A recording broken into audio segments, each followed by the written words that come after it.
طول عمرنا متربيين ان هيركليس ده رمز الرجوله، البطل الخارق اللي بيطير في الجو بحصانه وبيفرتك وحوش عشان ينقذ العالم. بس لو ركزت ثانيه واحده، بس ثانيه واحده في تفاصيل الفيلم ده، هتكتشف ان ديزني ضحكت علينا. هيركليس مش بطل، هيركليس مجرد مراهق بيعاني من عقده النقص وبيدور على اي فاليتشن او اعتراف من ابوه انه شخص كويس. والاسوأ انه وقع مع اكتر مدير تويكسيك ونرجسي في تاريخ الكرتون. حديث اهلا بيكم، كوبايه القهوه وركز معايا. الفيلم بيبدأ بولد منبوذ الناس كلها شايفاه غريب، فجأة بيكتشف انه ابن كبير الآلهة زيوس، استغفر الله العظيم يا رب. هنا بتبدأ رحلة هيركليز اللي باختصار انا هعمل فورمة الساحل واضرب اي حد في طريقي عشان بابا يرضى عني ويرجعني اعيش معاه في الكومباوند بتاع اوليمبوس. هيركليز طول الفيلم ما عندوش شخصية مستقلة، هو بيستمد قيمته من تصفيق الناس ليه. ولما قابل ميغارا الوضع بقى كوميدي اكتر. ميغارا دي بقى بتمثل البنت اللي طالعه من علاقة تويكسيك دمرتها، فبقت واخدة وضع الدفاع طول الوقت وشايفة كل الرجالة مجرد شوية عضلات من غير عقل.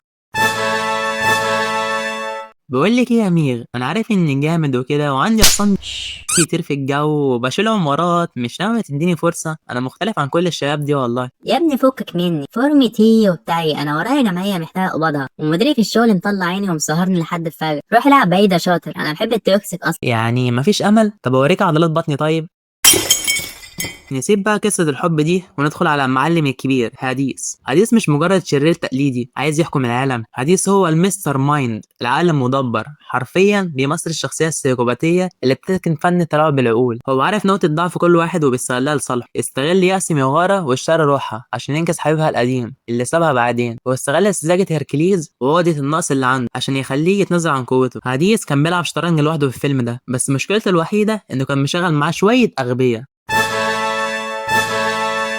انا عايز افهم حاجه واحده، انا مشغل معايا بقالي يعني بدفع مرتبات وتامينات، اقول لهم خلصوا على الواحد، اكتشف بعد 18 سنه ان عايش بيها الفورمه بيطلع ترند. يا فندم والله احنا شربناه السم كله، بس اتبقى نقطة صغيرة في الكوباية، يعني ايه على النقطة دي؟ نقطه؟ انت بتهزر يا انا عامل فيكم ايه؟ اقسم منكم كام يوم عشان ترتاحوا شويه بهايم شغالين معايا. ما نقدرش نتكلم عن عقدة هركليز من غير ما نجيب سيرة الراعي الرسمي للتحطيم النفسي، الكابتن فيل. فيل ده بقى بيمثل المدرس او المدرب المحبط اللي عايش على امجاد الماضي، فشل قبل كده مع ابطال كتير زي اخيل اللي خد سهم في كعبه ضيعه، فقرر يطلع كل غله وعصبيته في التلميذ الجديد هيركليز. فيل مش بيدرب هيركليز عشان بيحبه، هو بيعامله كمشروع استثماري او فرصة اخيرة عشان يعوض بيها فشله ويثبت لنفسه ان هو لسه مدرب. يا ابني افهم، قلت لك اضرب الوحش في نقطه ضعف ومش تروح تعمل لي بوست تصغيره قدام. انت فاكر نفسك بتصور تيك توك؟ يا كابتن ما انا شلت الصخرة اهو ورميتها، صورت بقى والنبي ستوري عشان الفانز بتوعي بيسألوا عليا. فاهم زي يا انسان مواقف الدنيا. ده لو ضربت بهايم تفهم بس عملنا ده اخيل كان بيفهم من النظر، وفي الاخر مات بسبب وش مقطوع. انا ايه دايما الرميه دي يا رب؟